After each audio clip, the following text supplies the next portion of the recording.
Good morning, folks. It's Diamond with the Oppenheimer Ranch Project, Magnetic Reversal News, and Shinrin Yoku, bringing you a grand solar minimum update Friday, May 6th, around noontime, Mountain Time 2022.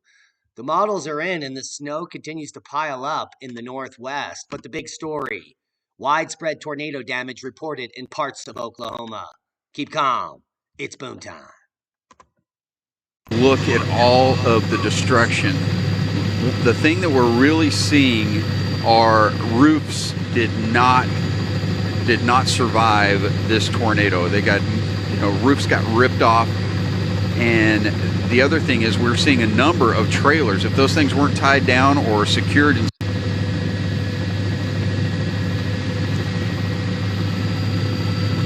Now, Sky 5 was right on these tornadoes as they developed and as they moved through the Maud area. And when they made their way into Seminole, we were definitely warning everybody in Seminole to get in there straight through them. But there's some homes right there. Now, the thing about it is we flew over these right after the first tornado hit, and then a second round came through and did more damage to these homes.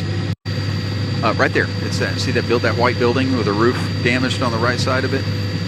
Stations with all the hearse. Yeah.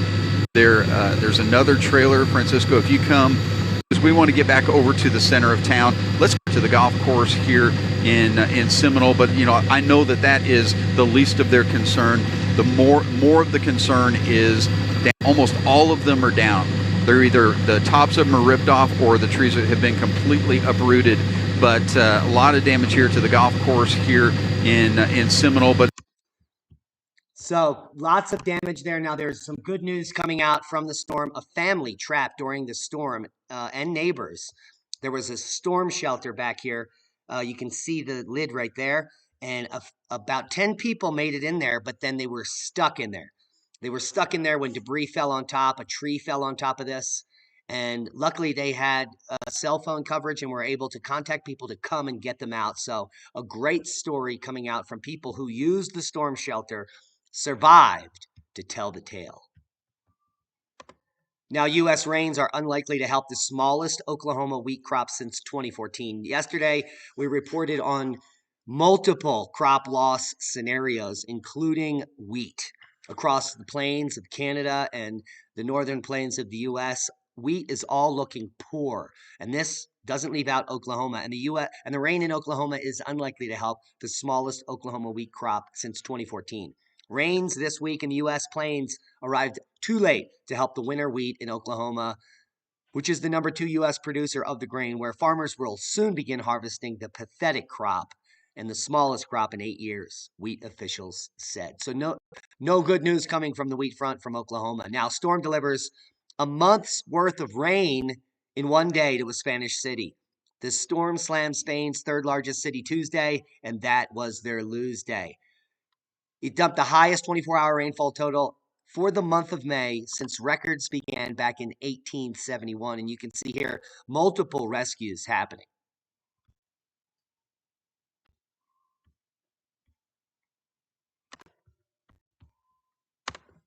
Unprecedented. Well, cosmic rays have something to do with that. Now, Earth's CO2 hits the highest recorded level in human history. And it's still extremely dangerously low. It would be much better if the CO2 were around 1,000 parts per million on Earth, because once we fall down below a threshold around 245, life cannot exist on the planet. So we need to get that CO2 level up there because, well, in case you haven't heard, CO2 is plant food, not pollution. Severe thunderstorms in the southeast. Flooding possible in the mid-Atlantic. Record heat coming to the south as well. Scattered severe thunderstorms are expected across parts of the southeast, Tennessee, and Ohio valleys today, and the mid-Atlantic. Damaging winds, hail, a few tornadoes will be possible into the early evening. Excessive rainfall is possible over the upper Ohio Valley into the mid-Atlantic. Record heat is also forecast to build in the south this week into the middle of next week. So we're going to keep a close eye on that. There are flood warnings here in western PA and West Virginia. So click on your county for more information and take heed for flash flooding as torrential rainfall is possible. And we have wind warnings for the entire southwest here. Take a look at that. The entire state of New Mexico, half of Arizona, and portions of California and Nevada there. So be vigilant. We don't need to spread any more wildfires before Squatterman. Now let's take a look at the severe weather threat. That's going to be central PA today and move into, looks like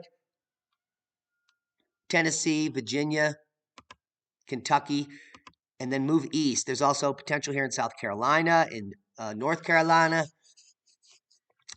and Virginia. So the entire East Coast could have a severe weather threat today with the heaviest rain potential. Look at that. Philadelphia could see potential downpours, as well as the Pittsburgh area. So take heed as the snow moves into the west. And we'll take a look at the snowfall analysis for the last 72 hours. And the only winner is the Northwest.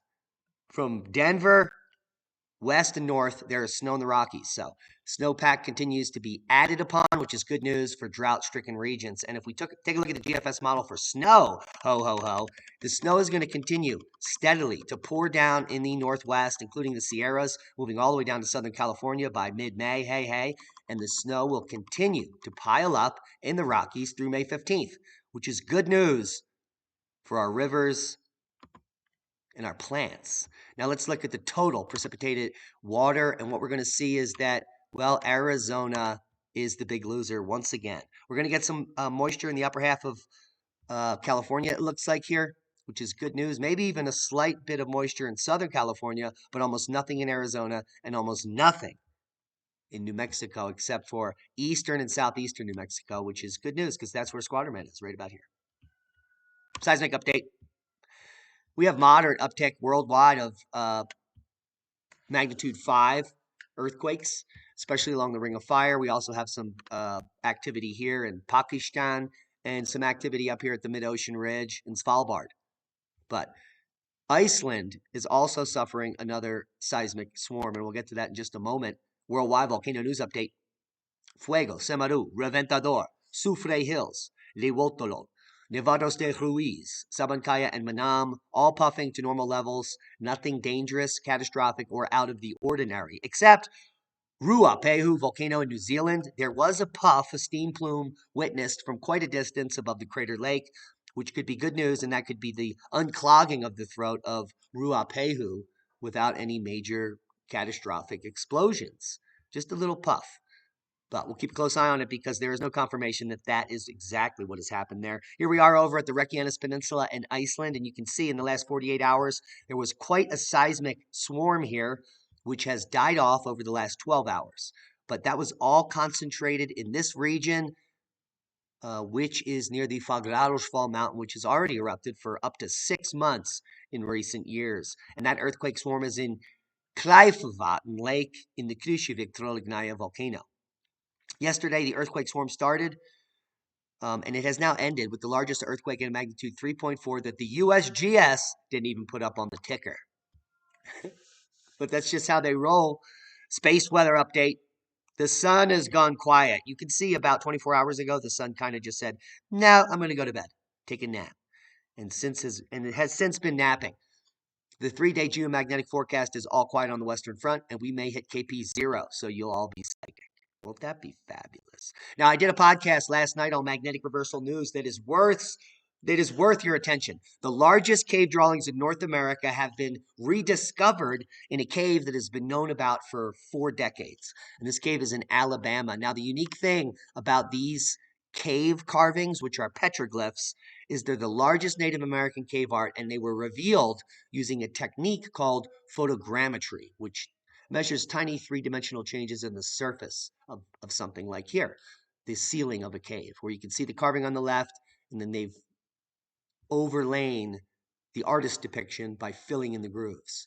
Now, the unique thing about this cave art is that it is, well, unique and old and in Alabama. And more importantly, I think these are depictions of Kachina. The only depictions of Kachina outside of the desert Southwest. Now, the whole process of adoring Kachinas comes from the Hopi and the Zuni and some other tribes out here. And these are deities. These are gods. They're spirit beings in religious beliefs of the Pueblo people. And Native American cultures located in the southwest part of the United States In the Pueblo cultures, Kachina rites are practiced by Hopi, Zuni, and the Hopi Tewa. Now, the unique thing here I want to bring your attention to is a few things. There are two different accounts in Hopi beliefs for the origins of Kachinas. Certainly, an Alabama cave is not one of them. But according to one version, the Kachinas are good-natured spirits who came with the Hopis from the underworld. So where would you expect to see carvings of Kachinas? In a cave on the ceiling. That's where I would expect them. Now, why do I think they're Kachinas? Well, because one of the 7 2-meter tall glyphs, this one in particular, is definitely not a human. It's a humanoid anthropomorph. But if you come and look at some of the most powerful Kachina dolls or Kachina gods, and we just come and focus on this god, the significance is about their wraps, their feathers, the position of their arms, and the things they're holding.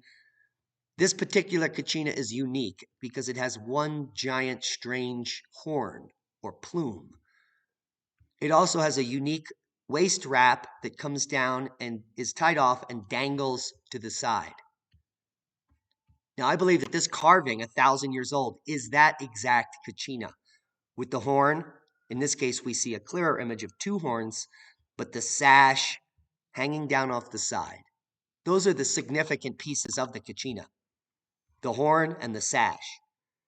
And I think we're looking in Alabama at the same Kachina that the Zuni and the Hopi revere. And that is amazing. Now, a new colorful way to attract pollinators to crops. We've talked about companion planting, but how about you plant some cut flowers? Not only do they brighten your house and make your life, well, just a little bit better, they make other people's lives better when you give them. And they also attract pollinators like no other flower can. Cut flowers attract some of the most unique pollinators. And many farmers are choosing, well, to grow one high tunnel of cut flowers on their farm to increase profits. What say you? Cut flowers are awesome. And here you can see the wild bumblebees love them. And that's boom to knowledge. Can you hear that bird that just got in here? We love each and every one of you. Thank you. Thanks to all our one-time donors, our Patreons, the heroes that share this video. Be safe. And that's boom. And check out that video. It will pop up here in one of these boxes so you can watch it right now.